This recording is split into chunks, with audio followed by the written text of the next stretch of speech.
안녕하세요.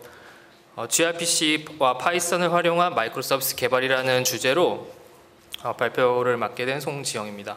식사 맛있게 하셨나요, 점심? 저는 여기 선다고 생각하니까 긴장이 돼서 밥을 안 먹고 물만 들이켰더니 지금 막 물배 차서 오히려 체할 것 같아요. 아무튼 네, 좀 재밌는 진행이 될 수 있도록 노력을 하겠습니다.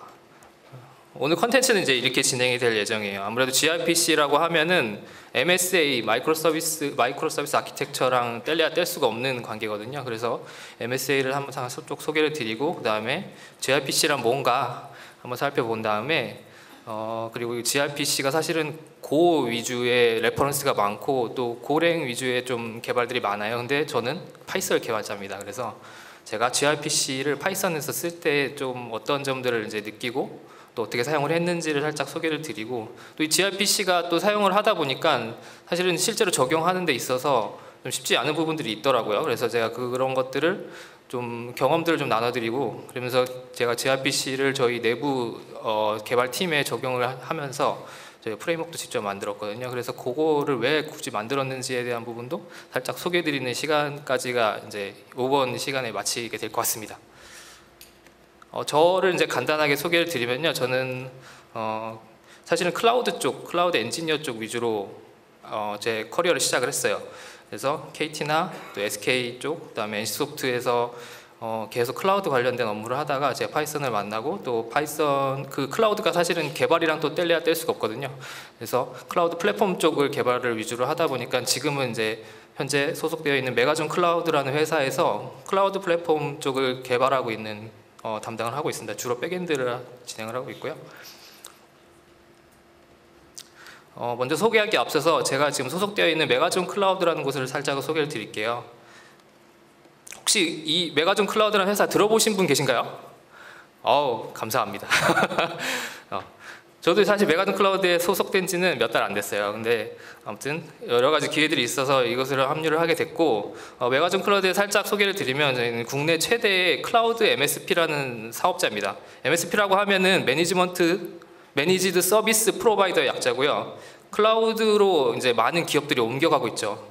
근데 클라우드로 옮겨갈 때 어떠한 방식으로 옮길 것인가, 또는 설계 구조라든가 이런 것들을 컨설팅을 위주로 담당을 하고, 그 다음에 실제로 구축을 할 때 도움이 필요하신 분들에게는 구축도 직접 담당을 해드리고요. 그거 플러스 우리는 운영까지 담당해달라고 하면 운영까지 해드립니다. 즉 클라우드 관련된 거의 모든 사업을 총괄해서 맡고 있는 회사입니다. 좀 처음 들어보신 분은 생소할 수도 있는데, 사실은 메가존 클라우드라는 회사의 규모는 거의 아시아에서 가장 큰 규모를 자랑하고 있어요. 자랑할 만하죠. 그래서 아시아에서 가장 강력한, 특히 AWS 아마존 파트너사로 유명을 하고요. 고객사는 무려 한국에서 1,400개가 됩니다. 엄청나죠. 네, 그래서 이러한 성장성을 바탕으로 메가존 클라우드는 국내 투자사에서 최대한 많은 투자들을 받고 있고요. 네, 이제 여기서부터 이제 고민이 시작됩니다. 엄청나게 많은 고객사들을 직접 클라우드로 옮기는 데 있어서 많은 도움을 드리고 있는 이 회사가 클라우드를 이용하고 있는 수많은 고객들에게 좀 더 가치 있는 뭔가를 전달해 줄 수 없을까라는 이제 고민에서 시작을 한 거예요. 그래서 뭔가 단순히 클라우드를 제공하고 또 구축하는 데 있어서 도움 드리는 것뿐만 아니라 좀 더 거기다 플랫폼 같은 것들을 얹어서 뭔가 새로운 가치들을 더 추가해 드리기를 원했습니다. 그래서 저희는 이제 내부적으로는 메가존 클라우드 쪽에서는 이제 저희가 개발 쪽을 맡고 있고요. 그래서 새로운 클라우드 플랫폼들을 개발을 하려고 지금 여러 가지 시도를 하고 있습니다. 그래서 다양한 서비스들을 만들고 있는데, 이런 것들을 좀 안정적이면서도 확장 가능한 플랫폼 형태로 만들고 싶다라는 생각이 들었어요. 그래서 여러 가지를 고민하던 되게 다양한 고민들을 했겠죠. 근데 그 중에서도 이제 오늘 주제로 이제 잡은 것들은 이제 MSA와 gRPC라는 부분입니다. 그래서 이 두 가지 키워드에 대해서 한번 얘기를 나눠보는 시간을 갖도록 하겠습니다.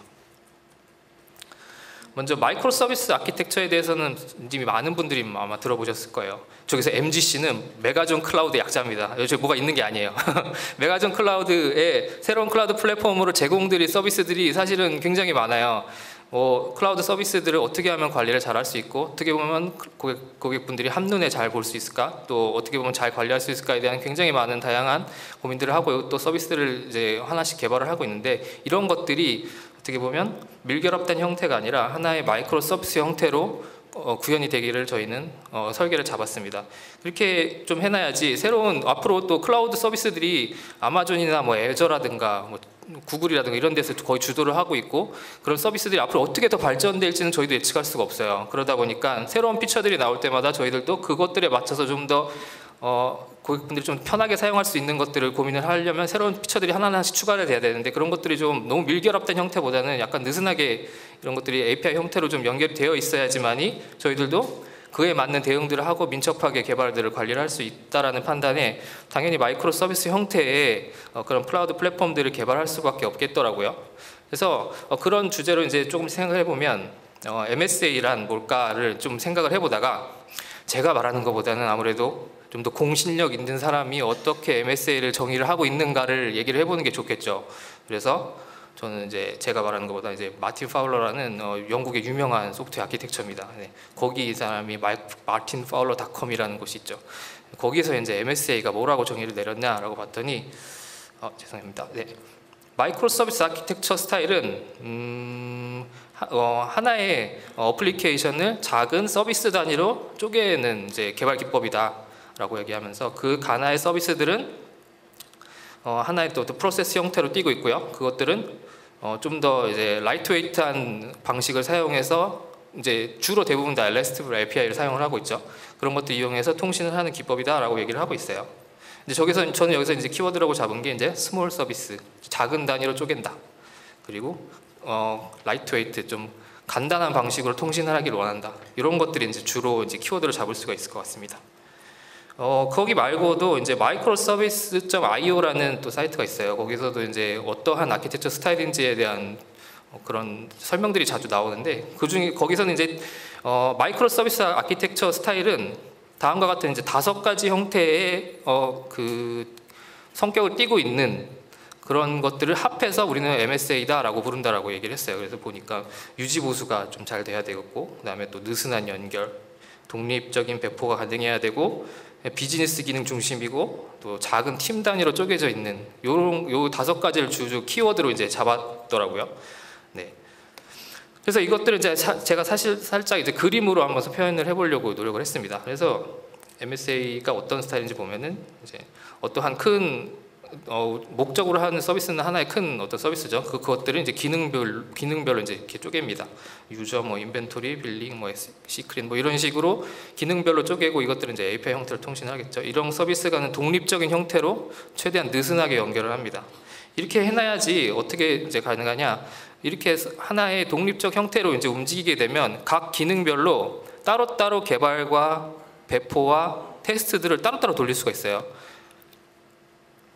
이렇게 되면은 좀 더 빠르게 진행을 할 수 있겠죠. 그리고 이렇게 되면 이제 각 서비스마다 팀 단위로 쪼갤 수가 있다는 장점이 있습니다. 서비스와 조직을 일치시킬 수 있기 때문에 좀 더 빠르게 이제 서비스들을 개발하고 민첩하게 갈 수가 있겠죠. 그래서 팀 단위로 조금씩 작은 이제 팀 단위로 소규모로 개발, 그 서비스를 담당하는 개발과 QA와 뭐 운영과 이런 것들을 이제 엮어가지고 팀을 이렇게 만들 수가 있겠죠. 그리고 서비스별로 이제 독립되어 있기 때문에 그 독립된 형태로 이제 확장이 가능합니다. 요즘 또 클라우드가 많이 나오고 있고 인프라들이 손쉽게 이제 확장이 가능하죠. 오토 스케일링이라고 부르고요. 이런 것들을 이제 예를 들면 어떤 서비스에서 여기서는 지금 제가 제일 많이 그린 게 시크릿이네요. 시크릿에 뭐 엄청난 부하가 걸렸습니다. 그래서 요것만 이제 늘리고 싶은 거예요. 요것만 이제 빠르게 확장이 가능하겠죠. 이런 식으로 좀 더 유연하게 대처가 가능할 것 같고요. 그 다음에 서비스별로 완전히 독립된 형태로 움직이기 때문에 독립 기술들을 적용이 가능합니다. 그래서 말하기로는 어떤 서비스는 자바로도 개발할 수 있고요. 어떤 서비스는 파이썬으로도 개발할 수 있고, 어떤 건 뭐 누드로도 개발할 수 있고요. 이런 식으로 이제 독립된 형태의 개발들을 원하는 방식대로 취할 수가 있는 거예요. 서비스 팀마다. 이런 장점들이 있다라고 이제 MSA를 말하는 사람들이 이제 얘기를 하죠. 그리고 또 하나의 가장 또 중요한 특징 중에 하나가 주로 API 통신을 합니다. 무조건. 네. 하나의 이제 통일되어 있는 그 프로토콜을 사용해서 또는 방식을 이용해서 서비스끼리 통신을 하죠. 근데 아마 거의 대부분은 거의 대부분 이제 RESTful 방식을 이용할 것 같고요. 그다음에 메시지 큐 방식도 이용을 많이 합니다. 근데 이제 제가 여기서 말씀드리고자 하는 부분 대부분 아마 REST 방식이기 때문에 이렇게 그림을 그렸고요. 근데 이제 이게 무조건 장점이 있는 거 아니죠. 무조건 옳은 건 없는 것 같습니다. 하나의 이제 장점을 취하면 반대편에는 분명히 따라오는 단점들이 많이 있죠. 근데 굉장히 많은 단점들이 있어요. 근데 그 중에서도 이제 하나를 여기서 이제 주제를 꼽아보자면 이것만 있다는 게 아닙니다. 여러 가지가 있는데 단점들이요. 여기서는 이제 하나 꼽아드릴 수 있는 게 서비스가 이제 네트워크를 통한 통신을 많이 하죠. API다 보니까. 그럼 통신 오버헤드가 굉장히 증가합니다. 옛날에는 그냥 하나의 그냥 통짜로 이렇게 만들어서 그냥 메소드 콜하면 끝났는데 이것들을 이제 API 형태로 개발하다 보면 개발 복잡도도 굉장히 증가를 하고 또 이걸 또 API 통신을 해야 되다 보니까 통신 오버헤드 굉장히 증가하죠. REST API 방식을 이제 살짝 내부적으로 좀 뜯어보면 아무래도 이제 REST 방식이라고 하면 HTTP 1.1 기반을 주로 얘기를 합니다. 그래서 다 플레인 텍스트 기반으로 헤더들이 이렇게 존재를 하고 있고요. 그리고 저기 보시면 이제 메시지는 헬로라고 하나 보내는데 수많은 헤더들이 붙어 있습니다. 그리고 리스폰스에도 수많은 헤더들이 붙어 있죠. 메시지 전송 하나 하려고 하는데도 이렇게 오버헤드가 많이 있다라는 거예요. 그리고 또 HTTP의 RESTful 방식이라고 사용을 하면 순차적으로 리퀘스트랑 리스폰스를 받을 수밖에 없습니다. 보낸 대로 받고 보낸 게 제대로 연결이 안 되거나 보낸 게 제대로 응답을 안 하면 딜레이가 걸리고 이런 이제 단점들이 굉장히 많이 부각이 되기 시작했어요. 왜냐하면 MSA가 이렇게 통신을 하다 보니까 이 통신에서부터 이제 걸리는 오버헤드들이 단점으로 조금씩 부각이 되고 있는 거죠. 그리고 아까 장점으로 말했던 서비스별 다른 언어가 사용 가능하다라고 했는데 진짜일까요? 제가 겪어본 바로는 이게 거의 사실 쉽지가 않죠. 서비스별로 다른 언어들을 적용을 한다. 사실 저도 이제 제가 이전 회사에서 저는 주로 파이썬을 개발했으니까 그 MSA 형태로 개발을 많이 했지만 다른 언어로 적용하는 건 사실상은 쉽진 않더라고요. 그래서 사실은 제가 이제 회사를 옮기고 이런 프로젝트를 진행을 하려고 하다 보니까 당연히 MSA 형태로 가야 될 것 같은데 사실은 저는 이때까지 장고 기반으로 개발을 많이 했어요. 그래서 장고를 굉장히 좋아합니다. 근데 굳이 내가 왜 이런 것들을 했을까라는 생각을 이제 의문점을 가지실 텐데 저는 이제 약간의 뭔가 새로운 그래도 MSA 형태로 바뀌고 뭔가 계속 이런 식으로 방향을 가고 있는데 뭔가 새로운 것들의 트렌드가 뭔지 그리고 또 여기서 왜 이런 것들이 발전하게 됐는지에 대한 궁금증들이 좀 있었어요. 그래서 처음 합류하고 프로젝트가 새로 발동되고 하면서 기술들을 서치할 수 있는 그런 약간의 시간들이 있었죠. 그래서 뭔가 여기에 좀 더 특화되어 있는 뭔가가 없을까를 한참을 뒤지면서 찾아보다가 생각난 게 딱 있었습니다. 그래서 좀 재미를 찾다 보니까 gRPC라는 게 있었어요. 혹시 gRPC라는 걸 이제 들어보셨는지는 잘 모르겠습니다. gRPC를 이제 살짝 소개를 드리면요. 이런 식으로 이제 구글이란다. gRPC.io 쪽에 가보면 이런 식으로 소개가 되어 있어요. 높은 성능의 그런 범용적인 RPC 프레임워크이다 라고 이제 소개를 합니다. 그렇다면 gRPC의 가장 큰 특징이라고 하면 뭐냐, 이러한 통신 오버헤드를 최대한 줄이려고 하는 게 이제 목적이었어요. 그래서 거기에 이제 특화되어 있는 프레임워크이라고 보시면 됩니다. 그리고 굉장히 이제 gRPC를 기반으로 해서 gRPC가 또 이제 굉장히 플러그업을 하거든요. 그래서 원하는 기능들을 갖다 붙일 수 있게끔 잘 설계가 되어 있어요. 마치 플라스크처럼요. gRPC를 이제 간단히 브리핑을 드리면 구글이 개발한 RPC 기반 프레임워크입니다. MSA와 같은 분산 구조에 적합한 이제 효율적인 통신 프로토콜에 대한 고민을 구글에서 하고 있었어요. 그래서 무려 15년 전부터 얘네들은 내부적으로 구글에서 내부적으로 스톱이라는 그런 프로젝트를 통해서 gRPC의 전신이죠. 이것들은 이제 시스템을 오픈 소스로 시스템 내부적으로 사용을 하고 있었는데 이게 또 MSA 형태가 굉장히 유행을 타게 되고 또 도커나 컨테이너나 아니면 이제 클라우드가 굉장히 발전을 하면서 이런 MSA 형태가 굉장히 빠른 형태로 이제 발전을 하기 시작합니다. 그러니까 이게 곽광을 바꾸기 시작하고 사람들이 수많은 고민들이 있다 보니 구글에서는 이제 우리가 내부적으로 사용하던 이것들을 외부로 공개를 한번 해보자 라고 해서 오픈소스로 프로젝트로 발동을 시킨 것이 gRPC라고 합니다. 제가 사실 처음 gRPC라는 걸 들어봤던 거는 한 2, 3년 전이었던 것 같아요. 그래서 그때는 이제 저는 이제 게임사를 다녔었는데 그 게임사가 NC소프트라는 곳이죠. 그곳에서는 의외로 클라우드 네이티브 컴퓨팅 파운데이션이라는 요즘에 이제 굉장히 많은 주목을 받고 있는 오픈소스 재단, 오픈소스, 네, 뭐 재단이죠. 근데 여기서는 이제 쿠버네티스를 이제 굉장히 위시한 수많은 오픈소스들을 여기서 이제 인큐베이팅을 합니다. 여기에 이제 참가한 회사들만 사실 어마어마하고요. 이제 숨겨져 있는 사실이지만 이 CNCF 쪽에 굉장히 한국에서 가장 먼저 참여한 회사가 NC소프트예요. 그래서 저도 이제 CNCF를 이제 한창 검색을 하고 뭐가 이런 게 있다라고 찾아보다 보니까 gRPC라는 게 그때 처음 눈에 들어왔어요. 이제 이런 게 있구나라는 것 정도만 서치를 하면서 알아봤던 경우고, 이걸 직접 사용하게 될 거라고는 생각을 못했습니다. 근데 어쨌든 회사를 옮기게 되고 뭔가 새로운 것들을 찾다 보니까 gRPC가 이런 게 있었지, 맞아, 그러면서 이걸 한번 써보자 이러고 한참을 찾아보다 보니까 이게 굉장히 관심도도 굉장히 높아지고 있고 요즘에 많이 주목을 받고 있구나라는 결론을 이르렀어요. 사실은 저도 막 그렇게 막 얼굴에서 보다시피 이렇게 막 엄청 오래된 개발자는 아니거든요. 그래서 이제 RPC라는 개념을 사실은 저도 막 실제로 써보진 않았었어요. 그냥 이런 개념이 있구나라는 것 정도만 알고 있었지. 예전에 어디서 들었었냐면 이제 XML RPC에서 처음 들었던 거죠. 써보진 많이 안. 저는 이제 거의 다 REST 기반으로 주로 개발을 많이 했어가지고. 근데 RPC라는 단어 어디서 들어봤지 했더니 XML RPC가 있었네. 그러니까 RPC가 뭔가, 이거 왜 다시 이렇게 꺼내 두고 나온 건가라고 이제 자세히 뜯어보니까 이제 RPC가 뭔가 하고 봤더니 리모트 프로시저 콜이라는 거의 약자고요. 원격제 프로그램을 마치 로컬에서 실행하는 것처럼 하는 거예요. 그래서 여기 그림을 보시면 알겠지만 RPC 서버 어플리케이션 쪽이 있죠. 여기서 글씨가 잘 안 보이면 메소드를 하나 이제 정의를 하는 거죠. 그리고 이 내부의 어떠한 방식으로 인해서 클라이언트 쪽에서 굳이 REST로 URL과 뭐 메소드와 파라미터를 정의하지 않아도 마치 내가 외부의 서버 쪽에 있는 메소드를 콜하듯이 그냥 쓸 수 있는 거예요. 마치 우리가 내부에 있는 펑션 콜 하듯이요. 그때 보니까 코드가 굉장히 간결해지는 거죠.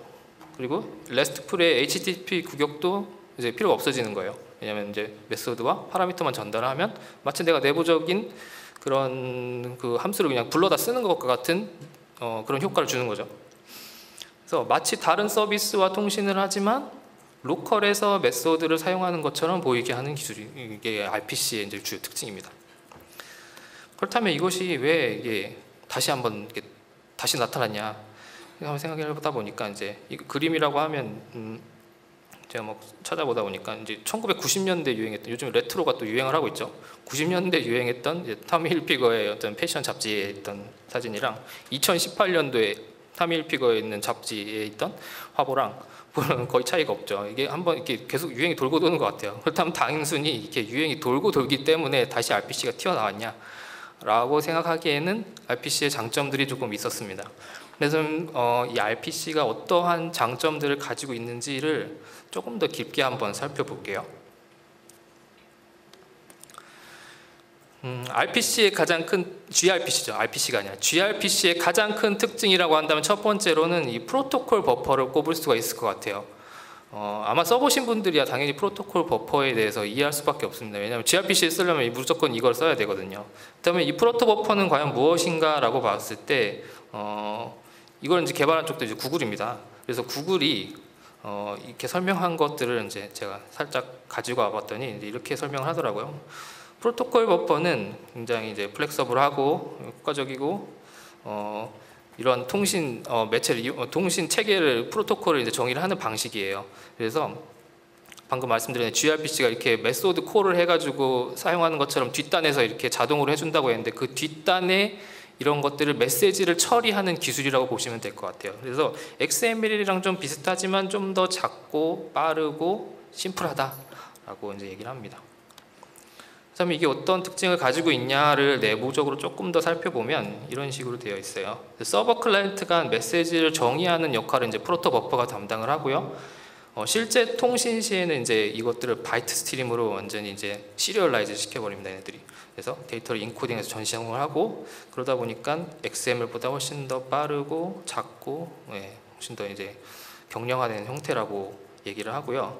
그렇게 프로토 버퍼를 또 이렇게 가지고 가다 보니 프로토 버퍼는 그 통신 메시지는 이제 프로토코가 담당을 하고 그 외에 있는 구현 쪽은 각 언어에 맞게끔 하면 되게끔 이제 이게 완전히 독립되게 분리가 될 수가 있어요. 그래서 프로토코를 처음에 만드시면 쓰시려면 어떻게 해야 되냐면 구글에서 정의한 IDL이라는 그런 랭귀지입니다. 그래서 프로토코를 사용하기 위한 랭귀지를 배우셔서 그걸로 작성을 하시고 그거를 각 언어에 맞게 빌드하는 과정을 거치셔야 돼요.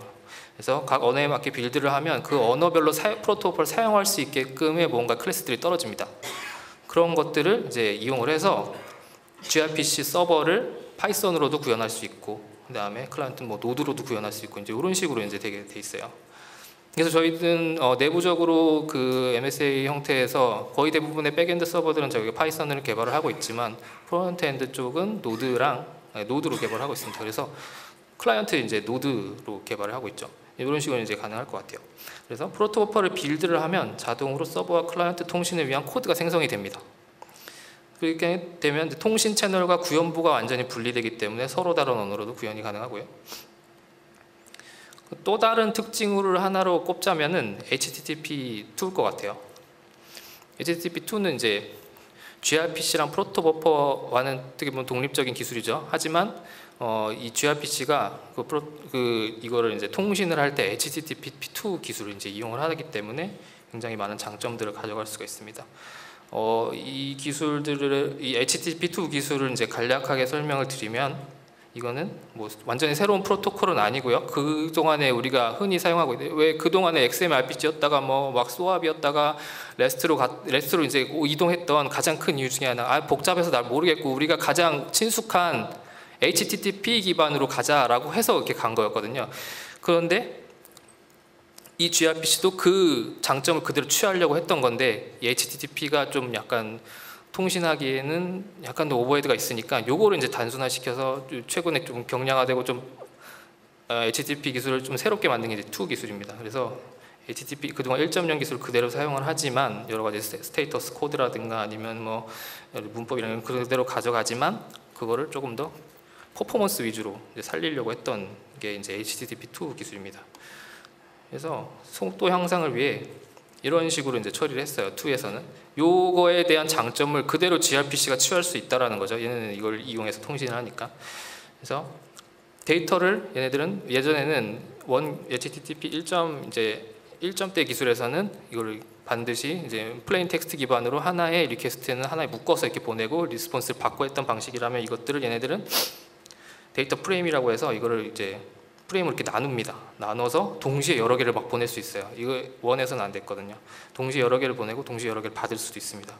그리고 원래 예전에는 이제 웹을 보시면 이제 웹사이트에서 원래 이게 서버 쪽에 요청을 하죠. 요청을 하고 받은 다음에 그 받은 거를 기반으로 해서 다시 그 안에 있는 뭐 예를 들면 뭐 자바스크립트 파일이라든가 아니면 뭐 아이콘 파일이라든가 이런 이미지 파일 이런 것들을 다시 재요청을 하죠. 그리고 다 재요청을 하는 것들을 다시 받습니다. 이런 여러 가지 이제 스텝들을 거치게 되는데 2에서는 이것들을 다시 재연송하는 게 아니라 어차피 서버가 다 알고 있거든요. 얘가 이 HTML 파일을 가져갔고 그 안에는 여러 가지 필요한 것들이 이미 기술되어 있기 때문에 그걸 서버가 알아서 푸시를 해서 넘기는 거예요. 그래서 요청 없이도 보낼 수도 있고요.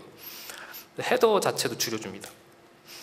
여러 가지 이런 이제 기술들을 통해서 이제 이런 사이트가 있더라고요. 그래서 여기 봤더니 HTTP와 HTTPS를 비교한 벌스스로 한 닷컴인데 이게 뭐 T와 HTTP랑 HTTPS랑 비교한 게 아니라 여기 내부적으로 잘 이제 상세한 설명들을 보면 S는 이제 2.0 기반으로 했기 때문에 이렇게 빠르다라고 이제 얘기를 합니다. HTTPS가 더 빠르다라는 의미가 아니고 S가 2.0 기반으로 설계되어 있을 때 이렇게 속도가 훨씬 빠르다. 지금 뭐 그림에서는 몇 배 빠르게 되어 있죠. 저도 해보니까 굉장히 빠르더라고요. 그리고 이제 커뮤니케이션을 할 때 이렇게 양방향 스트리밍을 적용할 수가 있습니다. 그래서 서버와 클라이언트가 동시에 데이터를 주고받을 수가 있어요. 그것도 스트리밍 형태로요. 우리가 흔히 얘기하는 게 이제 1번 기술이죠. 운하리 RPC라고 해서 하나를 주고 하나를 받는 형태가 아니라 클라이언트가 서버한테 요청을 하나만 보내더라도 서버가 클라이언트한테 굉장히 다수의 요청된 결과를 스트리밍 형태로 나눠서 이렇게 보낼 수도 있고요. 반대가 될 수도 있고 양방향으로도 가능합니다. 이런 것들이 이제 gRPC의 이제 특징이라고 할 수 있을 것 같아요. 그리고 그렇다면 이 gRPC를 파이썬에서 어떻게 이용을 하냐? gRPC는 이거 사이트에 가보시면 아시겠지만 튜토리얼에 보면 굉장히 다양한 언어들을 지원을 해요. 이제 그 중에서도 저는 이제 파이썬이 짱이죠. 파이썬의 다양한 언어 중에서도 저는 파이썬을 골랐습니다. 그래서 이걸 어떻게 쓰냐? 그렇게 이제 사용법을 간단하게 제가 브리핑을 해서 설명드리면, 먼저는 프로토버퍼를 사용을 하셔야 돼요. 그래서 프로토버퍼를 IDE를 이용해서 작성을 하신 다음에 그 언어를 조금 익혀야 되죠. 근데 어렵진 않아요. IDE를 통해 작성을 하신 다음에 그거를 파이썬에 맞게 빌드를 하시고요. 그 빌드된 파일을 이용해서 gRPC의 파이썬으로 서버와 클라이언트 구현하시면 됩니다. 이거는 제가 이제 내부적으로 짜고 있는 것들을 일부를 발췌를 해온 건데, IDL로 정의한 프로토버퍼입니다. 이런 식으로 이제 정의를 해요. 그래서 뭐 서버는 유저라고 적용해놓고 이제 RPC라고 해서 뭐 크리에이트, 업데이트, 딜리트 뭐 이런 식으로 제가 정의를 했죠. 이렇게 정의를 해놓으면 클라이언트에서는 이거를 이제 메소드 형태로 그냥 바로 콜해서 쓸 수 있습니다. 뭐 예전에 HTTP 방식이라면 URL 정의를 해야 되고 메소드 정의해야 되고 이런 식으로 했다면, 이제 이거는 그냥 마치 이걸 함수에서 그냥 갖다 쓰듯이 이렇게 쓸 수도 있고요. 그 다음에 리스폰스도 이렇게 정의를 할 수가 있습니다. 오른쪽은 이제 리스폰스를 정의를 한 거고요. 그렇게 정의한 프로토버퍼를 파이썬에서 사용 가능하게 변환을 시켜주는 작업이 한 번 있긴 있어야 돼요. 그래서 이런 식으로 이제 툴을 또 다 지원을 해줍니다. 그래서 이렇게 명령어 한 방이면 이거를 user.proto 파일을 빌드를 하게 되면 이렇게 user_pb2라는 파이썬 파일과 pb2_grpc라는 파이썬 파일로 자동으로 이제 만들어져요. 이 두 개 파일의 역할이 뭐냐라고 봤더니 pb2.py는 메시지 정의에 사용될 클래스들이 들어있어요. 그래서 까보면 막 바이너리 형태로 막 뭐가 컴파일돼서 떨어지는 게 아니라 읽을 수 있습니다. 까보면 이제 이렇게 뭐 파이썬 파일이니까 클래스들이 막 다 자동으로 만들어져서 정의가 되어 있어요. 그래서 뭐 create, update, request, 뭐 update, request 뭐 이런 것들이 다 정의가 되어 있고요. 그 다음에 이것들을 서버에서 구현을 하실 때 user pb2 grpc라는 파일을 이렇게 임포트 하시고 이것들을 호출하셔가지고 사용을 하셔야 됩니다. 서버를 구현할 때 어떻게 하느냐? 실제 유저를 구현하실 때는 프로토버퍼를 통해 생성된 요 pb2_grpc의 유저 서버 서비스라는 것들이 자동으로 이렇게 빌드가 돼요. 내가 유저라고 클래스를 IDE를 통해서 프로토버퍼에 정의를 하게 되면 이런 식으로 이름이 자동으로 생성이 됩니다. 유저 서비서 이렇게 내가 뭐 ABC라고 정의를 하면 ABC 서비서 이렇게 정의가 되고요. 그것들을 이제 서브 클래스로 상속받아서 이제 구현을 하시면 돼요.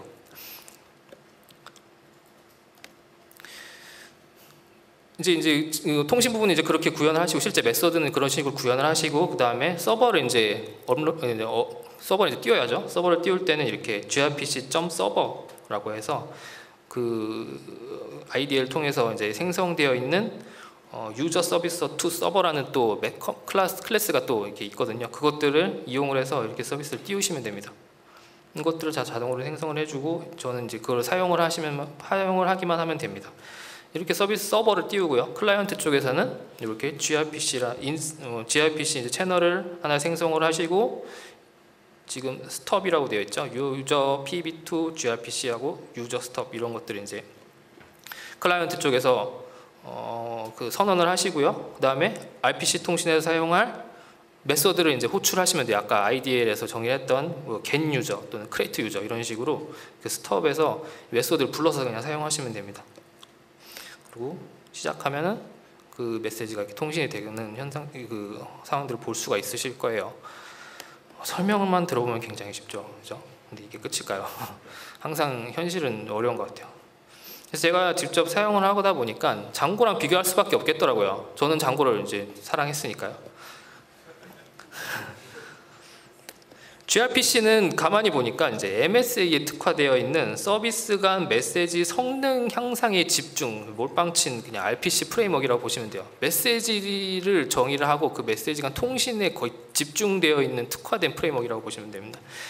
그러다 보니까 장고를 쓰더라도 이런 다양한 기능들이 있죠. 제가 이런 기능 때문에 쓰는데 MVC 뭐 이런 패턴들이 다 적용 가능하고 뭐 ORM 다 있고 뭐 플러그인 굉장히 다양하고 기타 꿀 기능 굉장히 많은 이런 거 gRPC 하나도 없어요.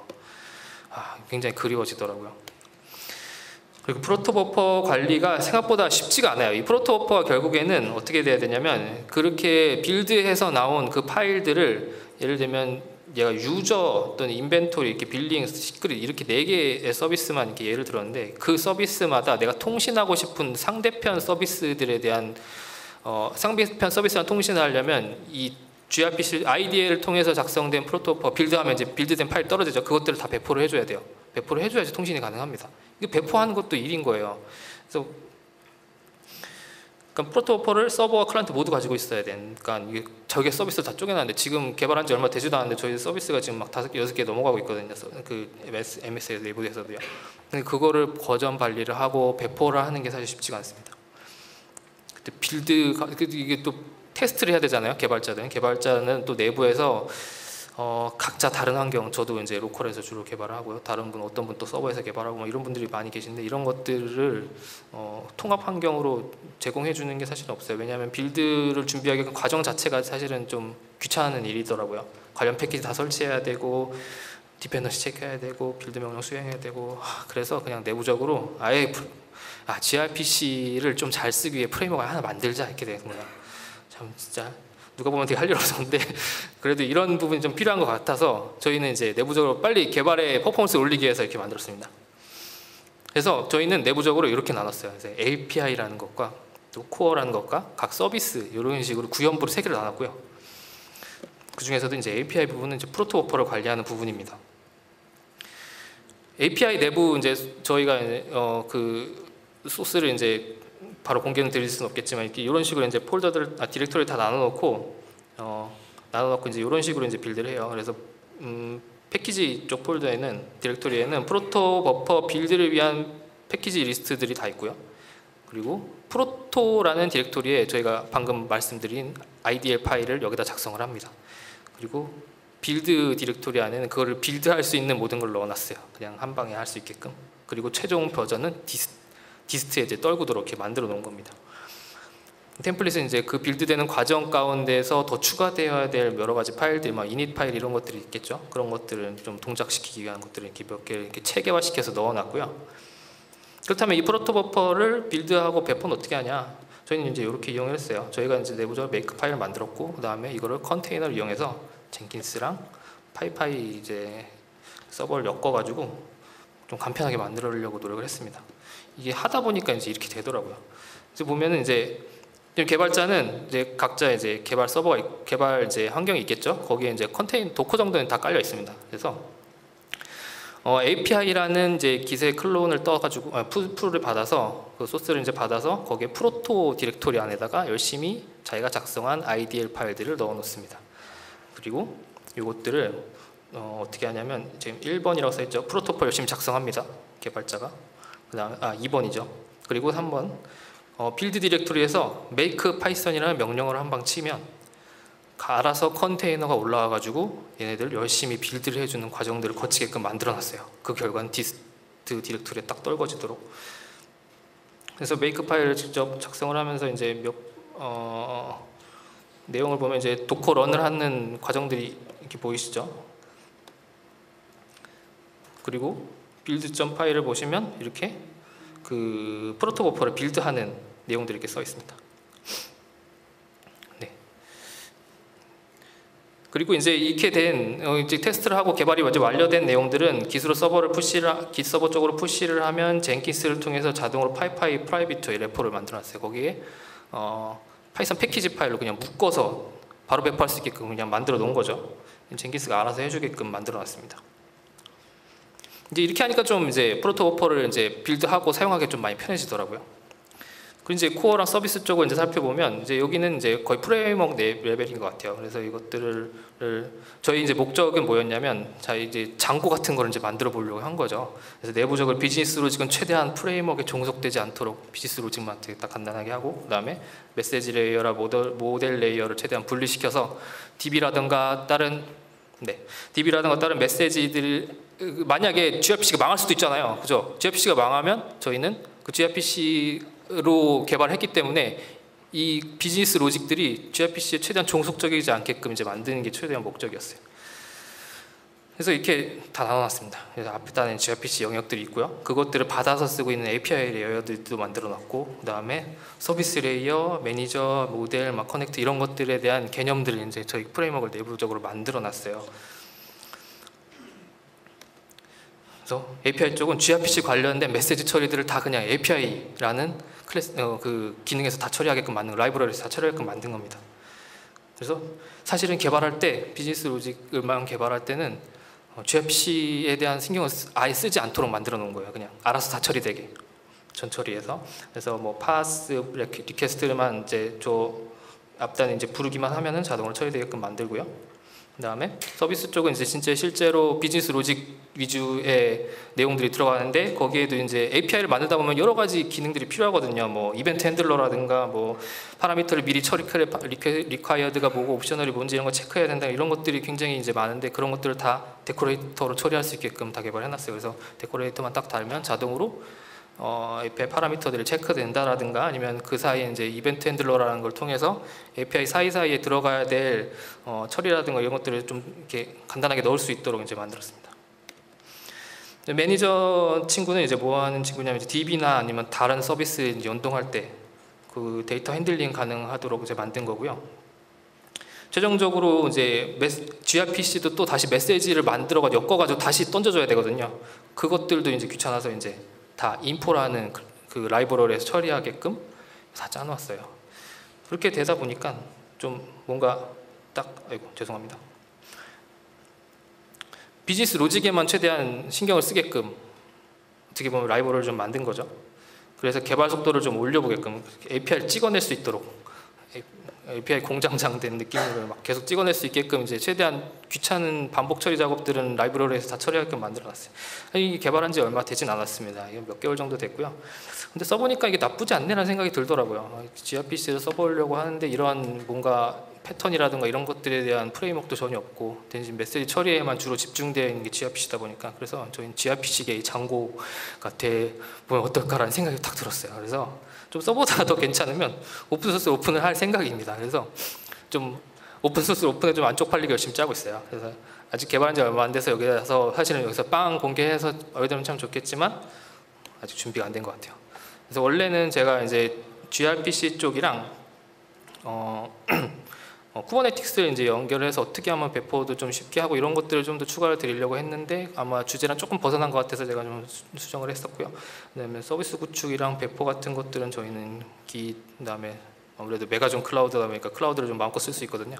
그래서 아마존에 있는 기능들을 쓰고, 그다음에 저희 팀에 또 스피네이컨도 장인이 있습니다. 그래서 스피네이컨 또 그 개발된 것들은 이제 배포하는 이제 서비스 중에 하나인데, 그 배포 툴 중에 하나인데, 이거 스피네이커를 잘 사용하는 분이 계셔가지고 그것들 잘 도입을 쓰고 있고요. 그다음에 구축들은 다 테라폼과 엔서블로 다 사용했는데, 이런 주제에 대해서도 한번 발표를 할 수 있는 자리가 있었으면 좋을 것 같다는 생각이 들더라고요. 네. 거의 이제 종료가 된 것 같은데 시간이 살짝 남으니까, 혹시나 궁금한 점이 있으시면은 질문을 해주셔도 될 것 같아요.